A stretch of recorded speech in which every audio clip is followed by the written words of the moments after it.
오늘 우리에게 주시는 하나님의 말씀은 여호수아 17장 1절로 13절까지의 말씀입니다. 그리고 요셉의 장자인 므낫세 지파를 위해 제비를 뽑았습니다. 므낫세는 요셉의 큰아들이었고 길르앗의 아버지 마길은 므낫세의 장자입니다. 그는 군인이어서 길르앗과 바산을 얻었습니다.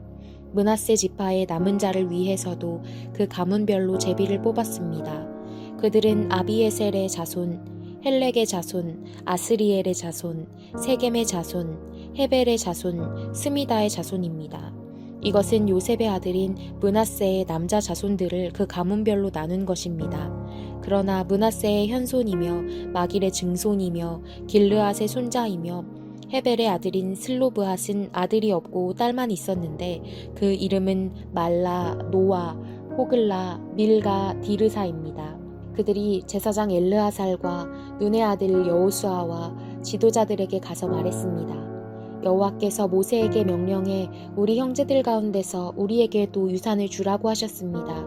그러자 여호수아는 여호와의 명령에 따라 그 아버지의 형제들의 유산을 나눌 때 그들에게도 나눠주었습니다. 그리하여 므낫세에게는 요단강 동쪽에 있는 길르앗과 바산 외에도 10몫이 더 돌아갔습니다. 므낫세 지파의 딸들이 아들들의 유산을 받았기 때문입니다.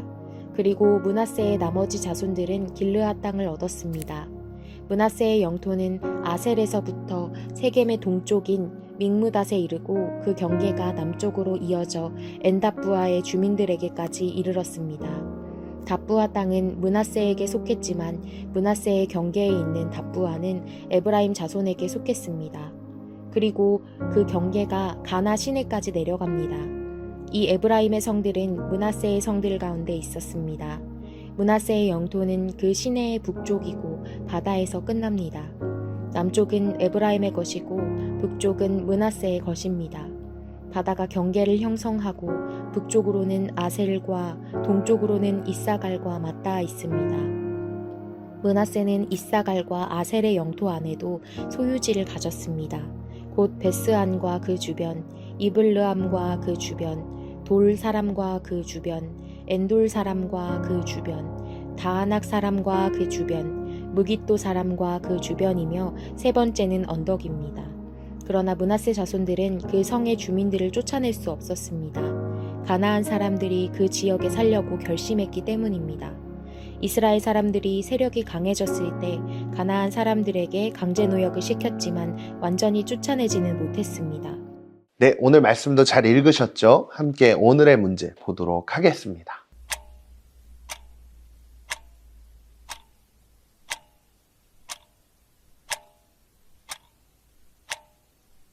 오늘 말씀에서는 므낫세 지파가 땅을 받는 이야기가 등장합니다. 하나님은 이 므낫세 지파에게 요단강 동쪽의 땅을 주셨고요. 더 나아가서 서쪽에 있는 땅도 나누어 주셨습니다.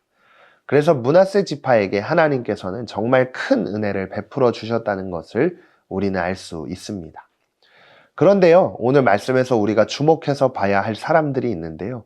바로 슬로브핫의 딸들입니다. 성경에서 보니까 이 슬로브핫이라는 사람은요, 아들이 없이 딸만 있었던 그런 사람이었어요. 그런데 그 당시에는 아들, 즉 남자만 아버지의 유산을 받을 수 있었기 때문에 이 딸들은 가만히 있으면 아무것도 못 받는 그런 상황이었어요. 그런데 이 딸들이 오늘 말씀에서 어떻게 하고 있죠? 용기를 내서 여호수아와 지도자를 직접 찾아가서 이야기하기 시작합니다. 그러나 므낫세의 현손이며 마길의 증손이며 길르앗의 손자이며 헤벨의 아들인 슬로브핫은 아들이 없고 딸만 있었는데 그 이름은 말라, 노아, 호글라, 밀가, 디르사입니다. 그들이 제사장 엘르아살과 눈의 아들 여호수아와 지도자들에게 가서 말했습니다. 여호와께서 모세에게 명령해 우리 형제들 가운데서 우리에게도 유산을 주라고 하셨습니다. 그러자 여호수아는 여호와의 명령에 따라 그 아버지의 형제들의 유산을 나눌 때 그들에게도 나눠주었습니다.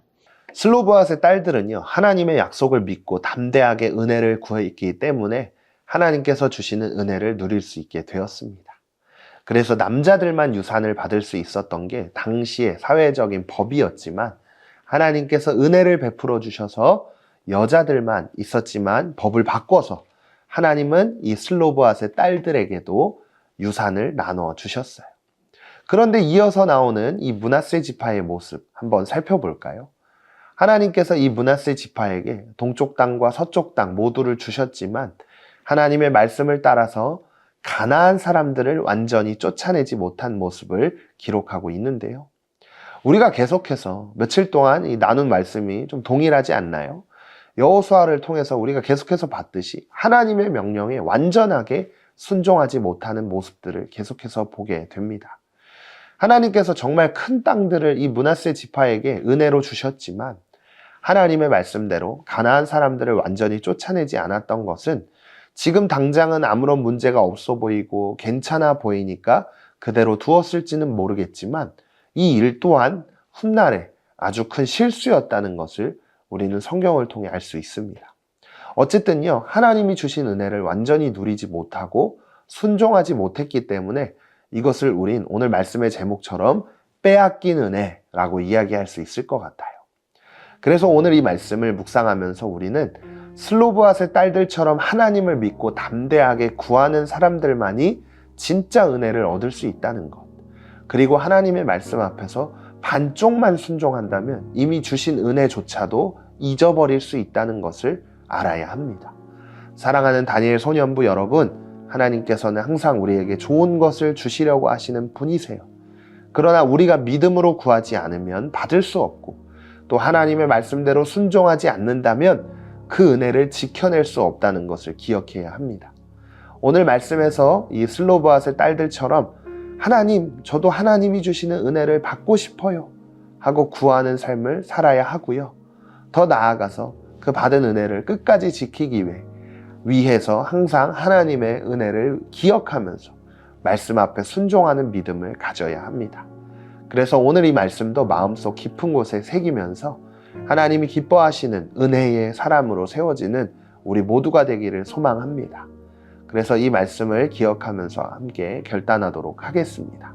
첫 번째, 눈앞에 안 될 만한 이유들이 수없이 많지만 하나님께 은혜를 적극적으로 구하며 계속 해 나가야 할 믿음의 결단은 무엇이 있나요?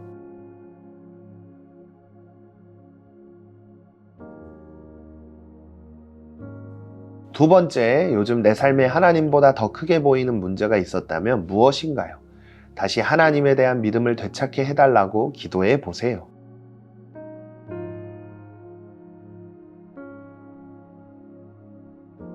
오늘도 말씀을 기억하며 함께 기도하겠습니다. 하나님, 슬로브앗의 딸들처럼 담대하게 믿음을 가지게 해주세요. 하나님이 주시는 은혜를 구하고 누리는 사람이 되기를 원합니다. 말씀 앞에 완전히 순종할 수 있도록 도와주세요. 예수님의 이름으로 기도드립니다. 아멘.